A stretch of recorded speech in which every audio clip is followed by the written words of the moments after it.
Eu tinha 5 anos, um vizinho tinha se suicidado. Como nós éramos muito pequenas, eu e minha irmã, meu pai disse que ele tinha ido fazer uma viagem e não ia voltar por muito tempo. Mas ele foi até mim, chorando, e queria saber dos filhos dele. E quando ele se aproximou de mim, eu senti uma dor no corpo incrível e pedi a ele para não se aproximar de mim, porque quando ele chegava perto de mim, eu sentia dor. Isso durante a noite, acordada. E depois eu fiquei sabendo, mais tarde, que ele era paraquedista e, de propósito, ele não abriu o paraquedas. Deixou um bilhete dizendo que estava fugindo da vida assim, através da queda do avião, de propósito. Mas imagine quando eu contei isso para os meus pais.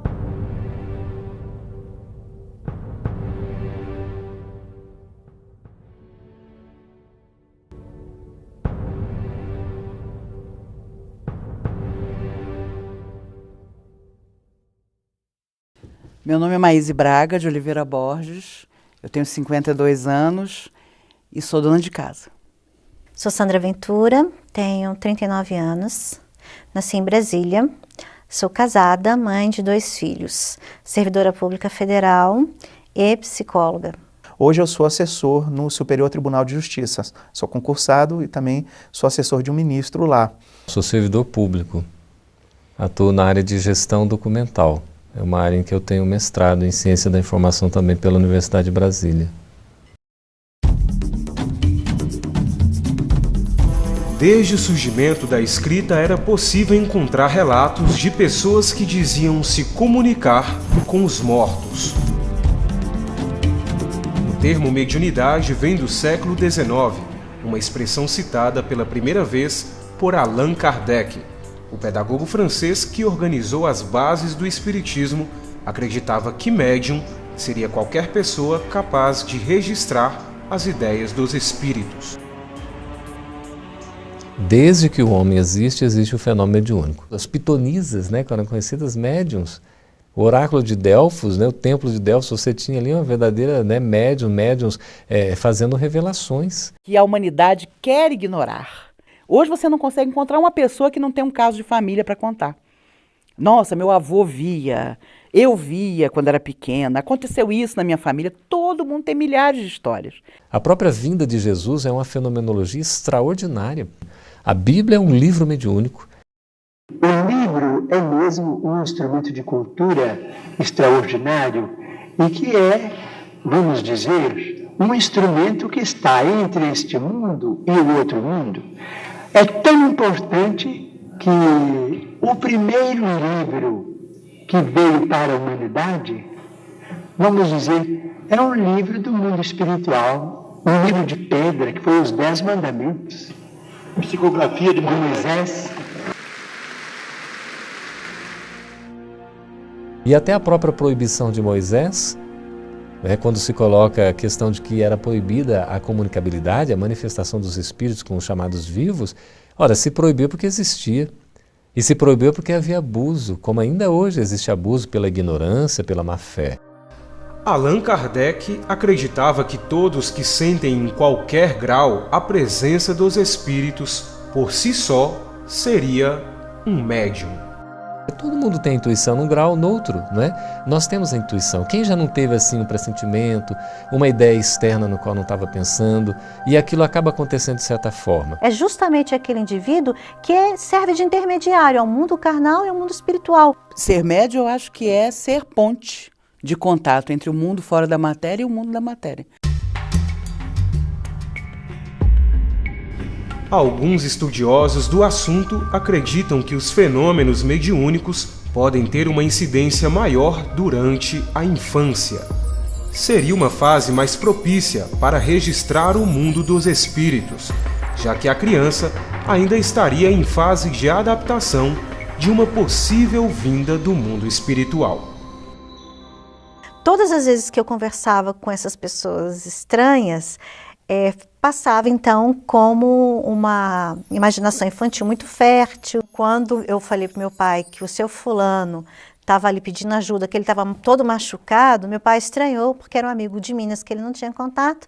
Quando ele então ficou sabendo da notícia, já havia mais de uma semana que ele havia desencarnado. E eu já tinha então visto né, este homem todo machucado, realmente foi um acidente de carro, ele ficou muito machucado. Eu conversava sozinha, entre aspas, né? Então, no ônibus, quando eu entrava, tinha sempre alguém que ninguém via, só eu via, e eu saía entabulando a conversa com essa pessoa, com 7, 8 anos de idade. A minha mãe me dava beliscões incríveis, porque ela me achava meio doida e também porque todo mundo ficava olhando. E aí a pessoa dizia assim, nossa, eu tô com uma dor de cabeça. Na mesma hora a dor de cabeça me aparecia. E a pessoa ficava ótima. Então eu comecei a perceber que eu tinha colegas que diziam, nossa, eu adoro conversar com você, Maíse, porque eu tô meio assim e fico ótimo. Quem ficava ruim era eu. Para os pais da psicologia e psiquiatria, o tema não passou despercebido. Pierre Janet e Freud associaram mediunidade com psicopatologia. Jung e William James aceitaram a possibilidade de um caráter não doentio, mas não chegaram a excluir a possibilidade de atuação de um espírito sobre o paciente. Vários dos sintomas, se você contar para determinadas pessoas ou até especialistas da área de saúde, eles vão fazer parecer que é uma patologia, uma esquizofrenia, uma paranoia. E se você não tem uma orientação, além dos pais, naturalmente, da própria família, pode com certeza terminar os seus dias num hospital psiquiátrico. A primeira coisa que eu disse para o terapeuta foi, olha, tem um problema. Eu vejo quem já morreu. Né? E eu achei muito interessante, ou então eu tive sorte, né? Porque o meu terapeuta disse, mas se isso é positivo e é verdade para você, então não tem problema nenhum. Sabe, ele não me achou louca, alucinada, demente, perigosa. Eu faço terapia com psicólogo há muitos anos. Por quê? No meu caso, particularmente, é porque a mediunidade, vamos dizer assim, ela é muito ostensiva, ela é muito evidente. Tem horas que realmente eu me confundo, às vezes de eu não saber se o que eu vi mediunicamente foi um sonho ou foi um fato. Quando eu comecei, por exemplo, a tentar tirar carteira de motorista, eu estava no Fusquinha da autoescola, eu e o instrutor, passa uma mulher com uma criança pela mão. Eu joguei o Fusquinha e o instrutor num buraco para desviar de uma mulher e de uma criança que o instrutor disse que jamais existiram. Ao atender uma pessoa que chega ao consultório e fala que ouve vozes, que vê vultos, que vê espíritos, isto já está sendo considerado pela própria ciência humana. Quando alguém chega até você falando de religiosidade, de experiência religiosa, não é considerado doença. A Organização Mundial de Saúde, o Código Internacional de Doenças, né, e o DSM-4, que é o catálogo específico das patologias psíquicas, ele vai dizer, então, para nós, que no caráter religioso, a experiência religiosa, você não pode ver como algo patológico. No dia em que a psiquiatria entender que existe uma alma eterna ali, que existem conflitos que você traz de outras existências. Existem pessoas que não resistem ao reencontro com grandes adversários do passado, às vezes na própria família ou nos amores e paixões que vivem e sucumbem emocionalmente, a questão vai estar resolvida. Existem fenômenos que realmente não podem ser tão simplificados. É doença, é isso, aquilo. Existem outras coisas entre o céu e a terra que a própria ciência hoje não sabe explicar.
O Espiritismo é uma das religiões que mais utiliza a mediunidade em suas práticas religiosas.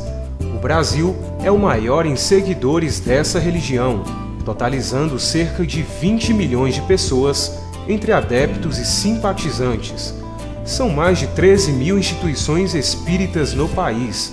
A maioria realiza reuniões mediúnicas com frequência para atendimento do que definem espíritos em sofrimento. Seriam suicidas, homicidas, vítimas de mortes repentinas ou pessoas mortas em uma infinidade de situações. O objetivo seria ajudá-los de alguma forma. Muitos desses espíritos ainda estariam ligados a interesses e a pessoas da Terra. Uma vez orientando um rapaz, há mais de 20 anos atrás, ele entrou na sala da orientação chorando e contou que o seu melhor amigo havia morrido assassinado. E ao lado dele havia um espírito sofredor.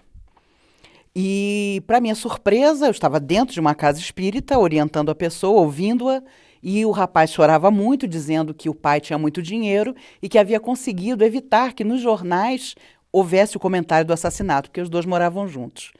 E, para minha surpresa, eu estava dentro do centro e o espírito sofredor acompanhava o moço. E o espírito sofredor vira-se para mim e disse assim: não se preocupe, eu não estou aqui simplesmente porque ando com ele, estou aqui para lhe proteger. Eu achei muito estranho, porque eu falei, meu Deus, uma alma tão sofredora ligada a esse rapaz, dizendo que está aqui para me proteger. No final da entrevista, o rapaz contou que o assassino era ele. E que ele escondia isso de todo mundo, mas ficou sabendo que nas casas espíritas, os orientadores tinham compromisso de não espalhar o que ouviam sobre as pessoas. E ele, então, tinha me escolhido a casa onde eu estava. Ele passava por Brasília, não morava aqui. E ele teve uma crise muito forte no hotel em que estava hospedado e o camareiro o convidou a ir à casa espírita para se orientar. E ele então contou a história toda, que ele que havia matado o rapaz e que o que o estava desequilibrando não era simplesmente o fato de tê-lo matado, mas ele via o rapaz, depois de morto, dizendo que o perdoava. E isso estava enlouquecendo ele. A minha vontade foi abrir a porta e sair correndo, porque eu imaginei um homem que consegue matar um companheiro com 40 facadas, ele não tinha nem 30 anos. Era uma bomba relógio na minha frente. Mas na hora você nunca está sozinho. E ele chorava muito. Então eu me lembrei dos espíritos que sempre dizem que primeiro a gente às vezes tem que chorar junto com a pessoa para depois confortá-la e de alguma forma apontar um caminho para ela.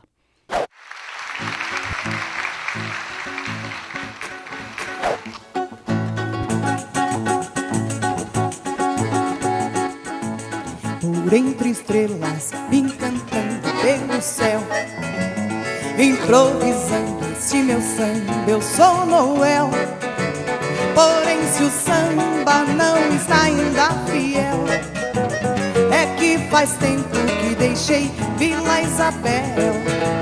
Mas quem um dia foi na vila bacharel, se faz um samba, o samba tem sabor de mel.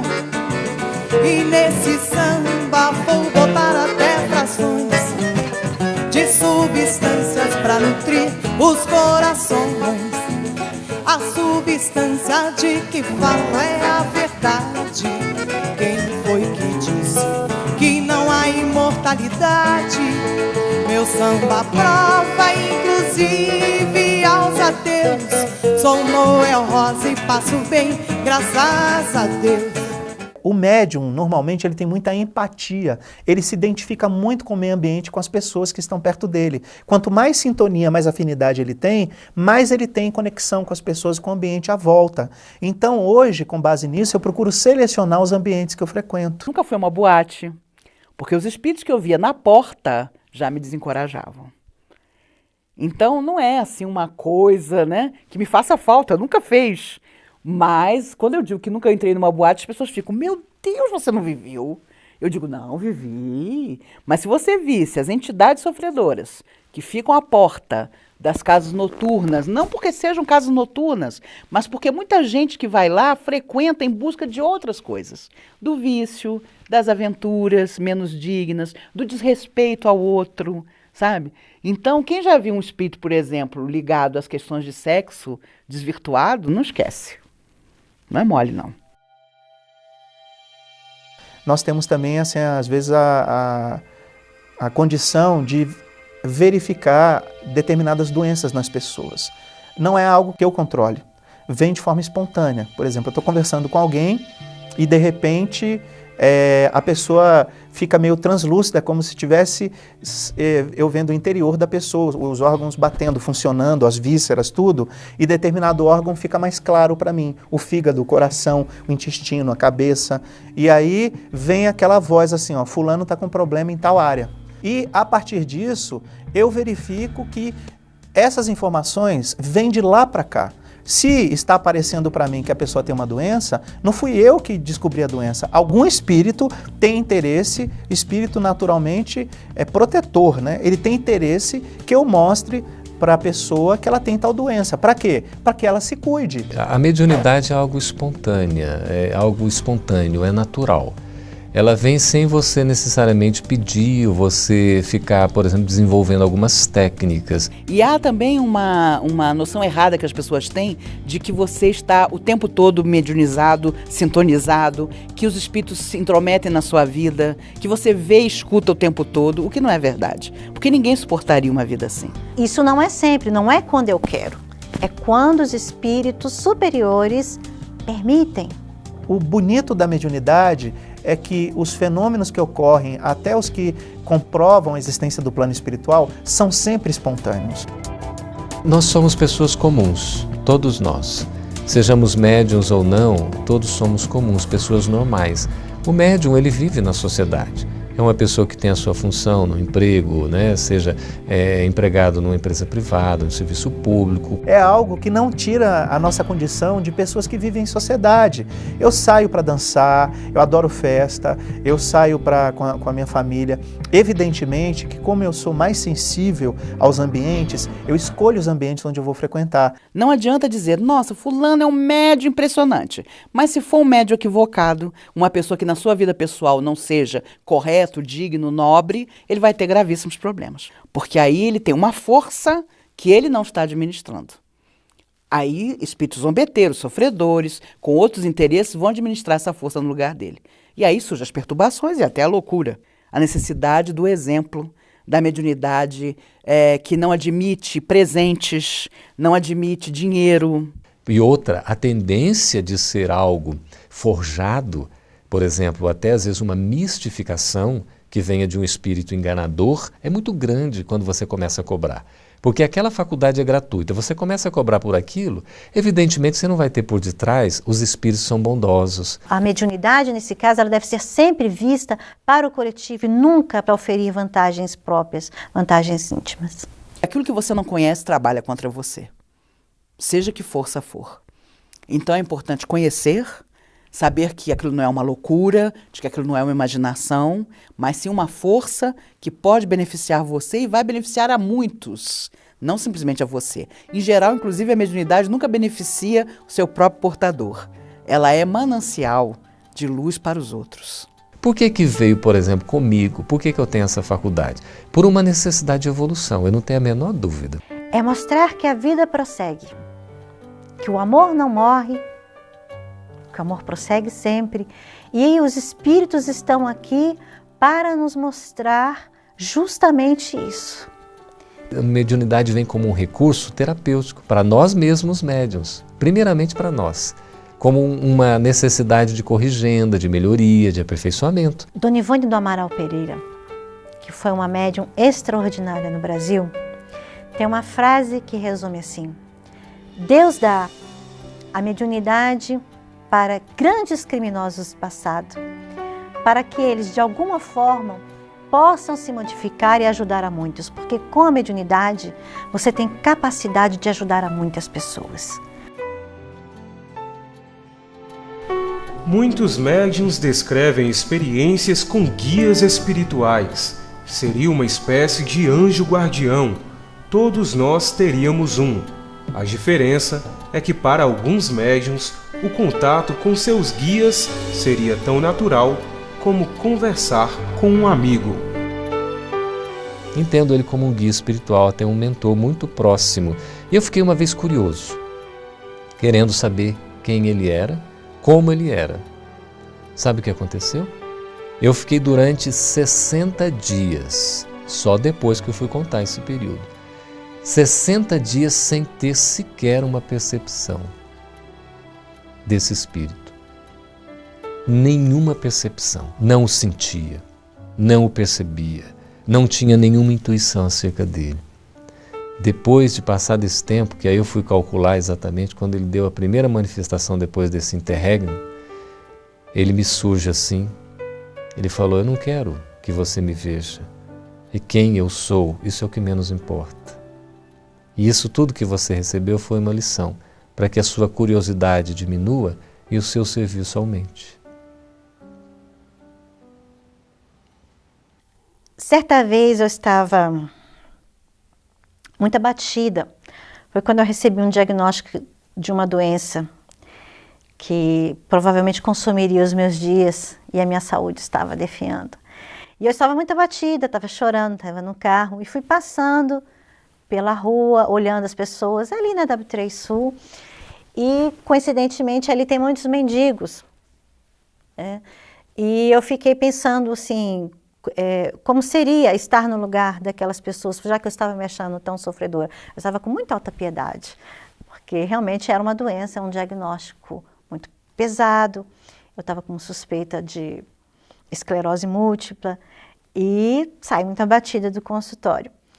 E aí, à medida que eu fui andando, eu vi aquelas pessoas nas ruas, nos sinais, pedindo comida, e eu vi ao lado de uma mulher muito pobre, com o abdômen inchado, provavelmente por causa de um tumor, com feridas no corpo, eu vi do lado dela, então, o meu mentor, o meu orientador espiritual, falando assim para mim: você acha que sofre? Então experimente ficar no lugar dela. Essa experiência para mim foi marcante, porque me imaginar no lugar daquela mulher que também estava com uma doença muito grave, que eu acho que era um tumor de fato, e ela estava pedindo ajuda, e estar naquela miséria absoluta, tendo que sobreviver das migalhas dos outros. E aí foi preciso então que este meu orientador, né, que este meu guia, me desse essa chacoalhada e falasse: ponha-se no lugar dela. Eu vi ao lado dela, ou seja, foi preciso que ele me chamasse a atenção, porque antes eu estava vendo só a mulher, mas o que me chamou a atenção foi ele estar ao lado dela, passando a mão nos seus cabelos sujos, acariciando a sua face, falando: experimente ficar no lugar dela, para você ver o que é sofrimento de verdade. E aí eu fiquei muito bem. Me senti melhor, porque eu tinha amparo, porque eu tinha condições de me tratar, e ela não. Quem são os espíritos? Somos nós mesmos, do outro lado da vida, depois da morte. E quem somos nós? Somos eles, quando voltamos numa nova vida, que no Espiritismo a gente chama de encarnação. Então os espíritos são uma realidade. Aliás, eles poderiam existir sem que o próprio mundo material existisse. É tão curioso isso. Se a gente for dizer que tudo que nós estamos vendo é o que é aparente e o que nós não vemos é o que é real, seria algo assim meio de uma viagem, não é? Extraordinário. Você está ficando louco. Mas o que é realidade e o que é irrealidade? O que é permanente e o que é impermanente? A matéria, ela é toda impermanente, ela é passageira, transitória, efêmera. O espiritual, o imaterial, é o que é permanente, é o que é sólido, é o que existe desde sempre e que poderia existir independentemente da existência da matéria. Então os espíritos são uma realidade. E os espíritos desencarnados, como a gente chama, aqueles que já estão sem um corpo físico, somos nós. Amanhã.